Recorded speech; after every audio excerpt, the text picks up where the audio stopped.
c'est un projet d'insertion professionnelle. Donc, on a un centre d'insertion professionnelle qui s'appelle AY Solutions. C'est un centre qui appartient à l'organisation internationale de jeunesse qui s'appelle Youth Education, à quoi aujourd'hui tous ceux-là sont membres.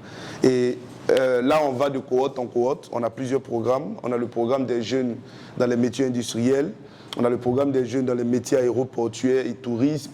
On a les programmes dans le digital. On a beaucoup de programmes en fait, qui absorbent les jeunes. Ce projet-là, on a pris 100 jeunes.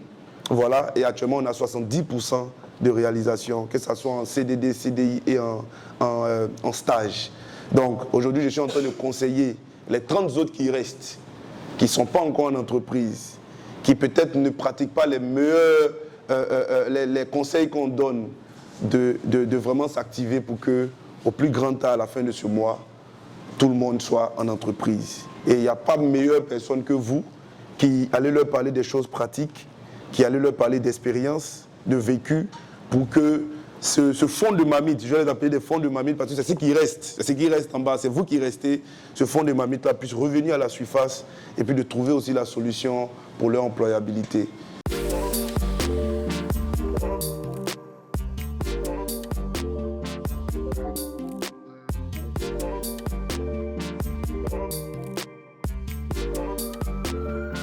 Vous savez, à l'école, on nous avait dit, va à l'école, concentre-toi sur tes cours, bats-toi. Il y a des gens qui sont allés à l'école qui n'ont jamais pris un seul engagement depuis le début de leur cursus scolaire jusqu'à la fin.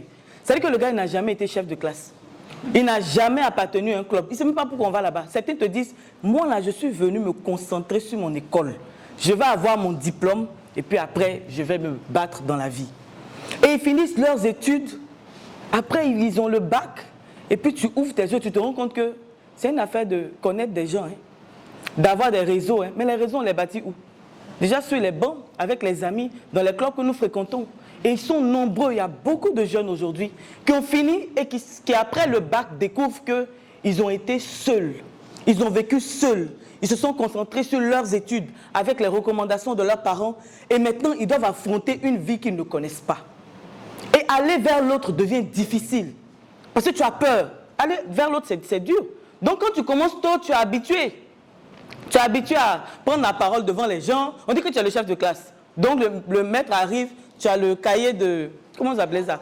Cahier de test. Voilà, tu viens souvent, on te demande de faire l'appel. On te laisse prendre certaines initiatives. Et du coup, tu t'habitues à l'autre, à t'ouvrir à l'autre. Mais non, tu n'as jamais fait. Tu étais toujours en classe derrière. Tu étudiais. C'est que tes meilleurs amis, c'était tes livres. Et puis, en famille, peut-être un peu tu agissais. À la fin de la journée, tu te rends compte que le milieu du travail demande que tu ailles vers l'autre, mais tu n'as pas pu développer cette compétence-là. Donc, aller vers l'autre est une aptitude essentielle pour une personne qui veut s'affirmer dans la société. Ce n'est pas négociable. À la base, moi, je suis introvertie. Moi, je suis connue comme quelqu'un de timide. C'est-à-dire, en famille, je fais le show, je fais rire tout le monde. Mais quand je m'en vais dehors, ah non, même pour dire bonjour, c'est compliqué.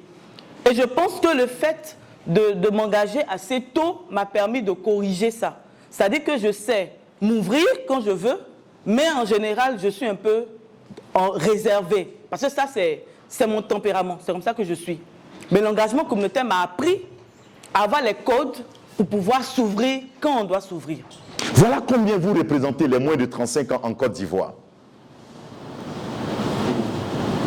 Il dit, on est 29 millions en Côte d'Ivoire. On va dire 30 millions, selon le dernier recensement. Les moins de 35 ans, c'est-à-dire nous, on n'est même pas dedans. Vous représentez 22 millions 220 000. Quand on voit ça là, maintenant, on se positionne soi-même. Les BTS de chaque année en Côte d'Ivoire, c'est 25 000 personnes qui sont déclarées admissibles. 25 000 qui viennent trouver des gens de l'année d'avant.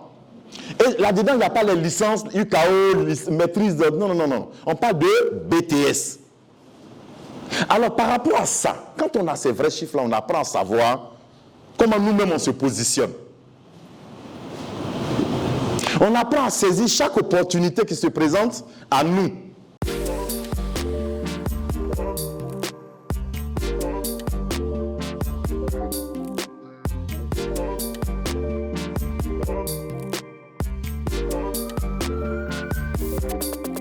c'est également à Youth Education que moi j'ai appris à prendre la parole. La première fois que j'ai tenu un micro devant des gens, c'est à Youth Education, à travers les activités que nous avions à mener, à travers plein de choses. Donc j'ai même eu à...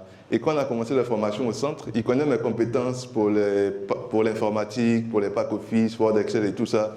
Il m'a dit, tu vas faire les formations. J'ai dit, ah, mais comment on peut faire formation? Mais bon, voilà, il m'a boosté, j'ai réussi à le faire en fait. C'est-à-dire, ça m'a vraiment amené à déployer en fait ce que j'avais en moi et aussi à servir en fait l'entourage. Parce que c'est aussi ça, c'est vraiment le service en fait. Donc, il a vraiment été cette plateforme-là, voilà, où j'ai pu m'engager à servir, mais en servant, je me suis également vraiment beaucoup développé et à plusieurs niveaux. C'est pour vous dire comment l'engagement, voilà, a eu un impact en fait sur mon travail.